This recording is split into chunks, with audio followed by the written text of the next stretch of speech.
শ্রেণী প্রথম, বিষয় ছোট্ট সোনামণিদের আরবি ও ইসলাম শিক্ষা। ছোট্ট সোনামণিরা কেমন আছো? আশা করি সবাই ভালো আছো, সুস্থ আছো এবং নিরাপদে আছো, তাই না? আমরা তো অনেক দিন একটু মজা করলাম, ক্লাস কিছুদিন ছিল না, অনেকে বেড়াতে গিয়েছো, অনেকেই বাসায় পরিবারের সাথে ঈদ কাটিয়েছো, কিন্তু এখন আবার একটু ক্লাস করতে হবে, তাই না? অনেক দিন আমরা একটু আরামে ছিলাম, এখন তো আবার ক্লাসে মনোযোগী হতে হবে, কারণ আমাদের সামনে যদি পরীক্ষা হয় তাহলে তো পরীক্ষা অংশগ্রহণ করতে হবে। আর আমি তো আগেই বলেছি, পরীক্ষাটা বড় কথা না, আমরা পড়ালেখা করব শেখার জন্য, তাই না? আমরা সবাই শেখার জন্য পড়ালেখা করব, এই জন্য আমাদের ক্লাসগুলো আমরা চালিয়ে যাব। আর তোমরা কি করবে? ক্লাসগুলো অবশ্যই করবে, হ্যাঁ, ক্লাসগুলো দেখবে। প্রতিদিনই যে ক্লাসগুলো হয় তোমাদের রুটিন অনুযায়ী সেই ক্লাসগুলো তোমরা দেখবে। ছোট্ট সোনামণিরা, তাহলে সবাইকে অনেক অনেক আদর দিয়ে আর ভালোবাসা দিয়ে আর ঈদের পর ক্লাস শুরু করছি, হ্যাঁ। আচ্ছা, তাহলে আমরা আজকে পড়বো হলো তানবিন। তোমাদের পেজ নাম্বার 19 দেখো, দেখতে পাচ্ছ সবাই? এই যে পড়াটা তানবিন, আজকে আমরা পড়বো তানবিন।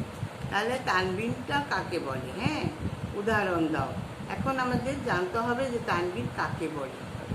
তোমরা তো শিখেছো আমি জানি, তারপরও আমরা কিন্তু আবার পুনরায় আলোচনা করছি। সেটা হচ্ছে দুই জবর, দুই জের ও এবং দুই পেশকে তানবিন বলে। কি বলে? দুই জবর, দুই জের ও দুই পেশকে তানবিন বলে। এটা কি তোমরা দেখবে যে আরবি হরফে এরকম একটা দাগের মতো থাকে, হ্যাঁ, এরকম দুইটা দাগ চিহ্ন দেখতে পাচ্ছ? এই যে ব্র্যাকেটের ভিতরে দেওয়া আছে সেরকম দুটো দাগ আছে। দুই জবর, এটা দুই জবর হতে পারে, দুই জের হতে পারে এবং দুই পেশ, এই তিনটাকেই কি বলে? তানবিন বলে। দুই জবর হলো হরফের কোথায় বসে? দুই জবর হলো হরফের উপরে বসে। আরবি যে হরফগুলো আছে সেই হরফের উপরে বসে দুই জবর। আর এখানে দেখো দেওয়া আছে তোমাদের এখানে আলিফ দুই জবর আন, বা দুই জবর বান, তা দুই জবর টান, সা দুই জবর সান।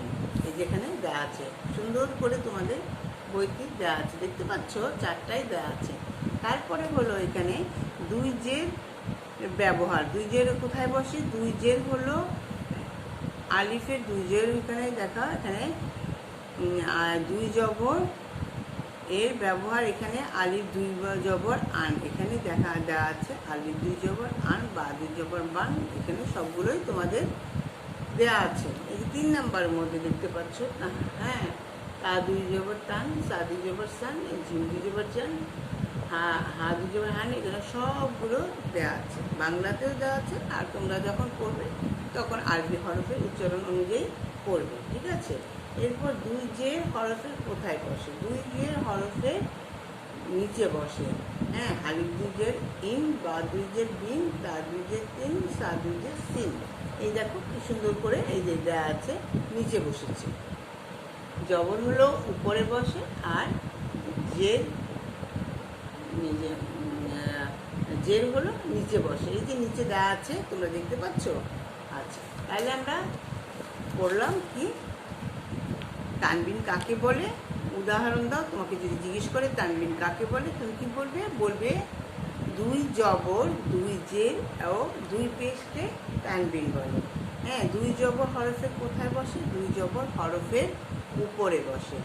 আর দুই জের কোথায় বসে? দুই জের হরফের নিচে বসে, নিচে, একটা উপরে আর একটা নিচে। তাহলে আমরা এইটুকু বুঝতে পারলাম যে জবর কোথায় বসে, জের কোথায় বসে। এখানে দেখো দুই জের ব্যবহার, দুই একেবারে আলিফ থেকে ইয়া পর্যন্তই তোমাদের ব্যবহারটা সুন্দর করে দেওয়া আছে এবং উচ্চারণ সহ। তাহলে তোমরা এই উচ্চারণ সহ আলিফ দুই জের ইন, বা দুই জের বিন, তা দুই জের তিন, সা দুই জের সিন, জিম দুই জের জিন, তারপরে হা দুই জের হিন, খা দুই জের খিন, আর লাল দুই জের দিন। এখানে প্রত্যেকটা অক্ষরেই তোমাদের বাংলা এবং তোমাদের আরবিতে দেওয়া আছে। এখন দুই পেশের ব্যবহার কোথায় বসে? দুই পেশ, পেশটা কেমন জানো? রস্যুকার যেমন করে আমরা নিচে লিখি, এখানে রস্যুকারটা তোমার হরফের উপরের দিকে থাকে। তোমরা ভালো করে লক্ষ্য করলে দেখতে পাবে যে হরফের উপরের দিকে থাকে। তাহলে দুই পেশ হরফের কোথায় বসে? উপরে বসে। যেমন আলিফ দুই আলিফ 2 পেশ উন, বা 2 পেশ বুন, তা 2 পেশ তুন, সা 2 পেশ সুন। এই যে তোমাদের এখানে দেওয়া আছে, এই যে 2টা করে পেশ দেখতে পাচ্ছ, এই যে ছোট ছোট। হ্যাঁ, এটা তাহলে আমরা শিখলাম যে পেশ দুটো হলো এরকম করে একটু পেঁচানো থাকে, রসুকারের মতো। আমি আগে বলেছি রসুকারের মতো। আমরা যেমন মানে খুকু লিখতে খসের খু খসের খু এরকম রসুকার দিই, সেই রকম লেখাটা কী হয়, উপরের দিকে থাকে। তাহলে আমরা 2 পেশ হরফের কোথায় বসে, 2 পেশ হরফের উপরে বসে। হ্যাঁ, এখন 2 পেশ এর ব্যবহার এখানে দেওয়া আছে, 2 জের এর ব্যবহার এখানে তোমাদের বইতে দেওয়া আছে। তাহলে আমরা এইগুলো পড়ে ফেললাম।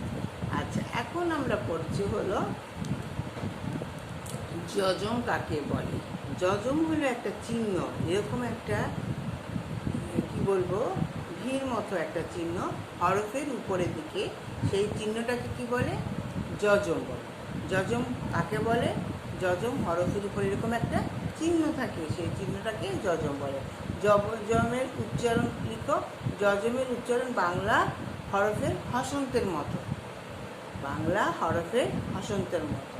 আচ্ছা, যজম কোথায় বসে, যজম হরফের উপরে বসে। যজম কোথায় বসে, যজম হরফের উপরে বসে। এই যেখানে তোমাদের এখানে ব্যবহারটা সুন্দর করে দেওয়া আছে।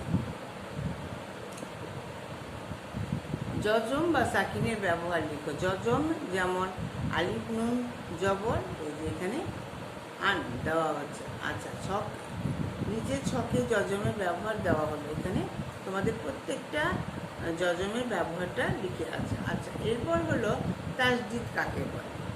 তাসদিদ কাকে বলে, একটা চিহ্ন আছে এরকম, কি বলবো, ডাব্লুর মতো অনেকটা এরকম একটা চিহ্ন আছে, যে দেখো তোমাদের এখানে দেওয়া আছে, এই চিহ্নটাকে তাসদিদ বলে। হ্যাঁ, তাসদিদ বলে। এই যে একটা চিহ্ন দেখতে পাচ্ছ হরফের উপরে, এই হরফের উপরে এই চিহ্নটাকে তাসদিদ বলে। তাসদিদ হরফের কোথায় বসে, তাসদিদ হরফের উপরে বসে।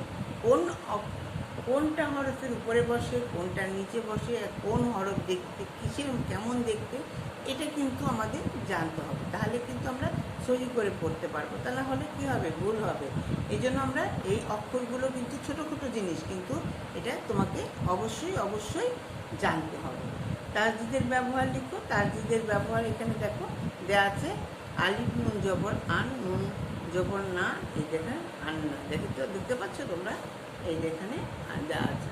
হ্যাঁ, এই যেখানে দেওয়া আছে। তাহলে নিচে তাসদিদের ব্যবহার দেওয়া হলো, যেখানে তোমাদের বাংলাতে সুন্দর করে লেখা আছে। আর তোমরা তো ছোট্ট সোনামণিরা, আমি বলেছি কি, এই বন্ধের মধ্যে বাসায় হুজুরের কাছে, নাহলে যার বাড়ির কাছে কোনো মসজিদ আছে তাদের ওখানে যে, আর যদি বাড়িতে কেউ আসে পড়াতে হুজুর বা পরিবারের অন্য কেউ, তোমরা কিন্তু অবশ্যই আরবিটা সহি করে পড়ে নেবে। কারণ হলো তোমাদের এই যে একটা সময় পাচ্ছ, এটা একটা মহামূল্যবান তোমাদের সময়। আর ছোটরা তো বিশেষ করে, তোমরা তো ছোটো, তোমাদের যা এখন শিখবে এটাই তোমাদের মনে থাকবে, বড় হলে এটাই তোমাদের মনে থাকবে। এই জন্য আমি বলছি তোমাদেরকে সহি করে সুন্দর করে পড়ার জন্য। হ্যাঁ, তাহলে আমরা কি করব, এই যে আজকে আমরা কিন্তু বেশি পড়লাম না, আমরা আজকে গত ক্লাসের পরে যে পড়াটা পড়লাম সেটা হচ্ছে, আমরা আজকে পড়লাম হলো তানবিন। তানবিন থেকে আজকে আমরা শুরু করলাম। গত ক্লাসে আমরা নোক্তা পড়েছিলাম, এবার আমরা তানবিন থেকে আজকে শুরু করলাম। তানবিন কাকে বলে, উদাহরণ, 2 জের 2 জবর 2 পেশ হরফের কোথায় বসে, খুবই কিন্তু গুরুত্বপূর্ণ। হ্যাঁ, খুবই, এটা আমরা আস্তে আস্তে করে শিখে নিব, এবং পুরোটা কিন্তু তোমাদের বইতে অনেক সুন্দর করে দেওয়া আছে। তোমরা এইটা অক্ষরগুলো লিখবে। হ্যাঁ, লিখে লিখে কী করবে, সুন্দর করে শিখে নেবে। ছোট্ট সোনামণিরা, তোমাদের কিন্তু আরবি ধর্ম পড়া লিখিত, আমরা কিন্তু কোনো পড়াই বাদ দিব না। আমাদের পরীক্ষায় কোনটা আসবে এটা বড় কথা না, আমরা শেখার জন্য পড়ছি। আর আমাদের বইটা ছোট, আমাদের এই বইটা কয়েকবার আমাদের পড়া শেষ হয়ে যাবে, এই জন্য আমাদের চিন্তার কোনো কারণ নেই। আমরা আস্তে আস্তে করে হলেও পড়বো। যদিও আমি অনেকগুলো প্রশ্ন বললাম, কিন্তু সবগুলো প্রশ্ন কিন্তু আমি একদিনে প্রতিদিনই, আর আমাদের প্রতিদিনও কিন্তু ক্লাস না, এই জন্য আমরা পড়া নিলাম, কিন্তু পড়া আমরা আস্তে আস্তে করে শিখে নিব। শেখার জন্যই কিন্তু পড়াগুলো তোমাদেরকে বিশেষ করে বলা হলো। হ্যাঁ, তোমাদের শেখার জন্য। হ্যাঁ, তোমরা এই জন্য কী করবে, সবগুলো ক্লাস দেখার চেষ্টা করবে। অনেক সময় কোনো ক্লাস যদি ছুটে যায় অসুবিধা নাই, তোমাদের ইউটিউবে তো ক্লাস থাকেই, তোমরা কি করবে সেই ক্লাসগুলো আবার পুনরায় দেখার চেষ্টা করবে। হ্যাঁ হ্যাঁ, সবাই দেখার চেষ্টা করবে। আর চেষ্টা করবে বাসায় থেকে নিরাপদে থেকে শরীরটাকে সুস্থ রাখার জন্য। হ্যাঁ, তোমরা যদি ছোট্ট সোনামণিরা অসুস্থ থাকো তাহলে বাবা মার মন ভালো থাকবে না। এই জন্য গরমের মধ্যে প্রচুর পানি খেতে হবে। হ্যাঁ, একটু লেবু শরবতও খাবে। আর কখনোই যতটা পারো বাসায় থেকে শরীরটিকে সুস্থ রাখবে আর পড়াশোনা করবে। হ্যাঁ, প্রচণ্ড গরম, আমি নিজেও ঘামছি।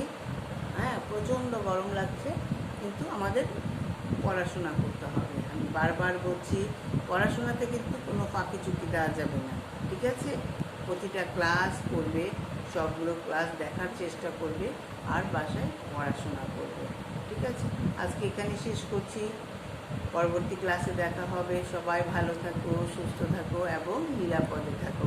আজ এখানে শেষ করছি। আল্লাহ হাফেজ।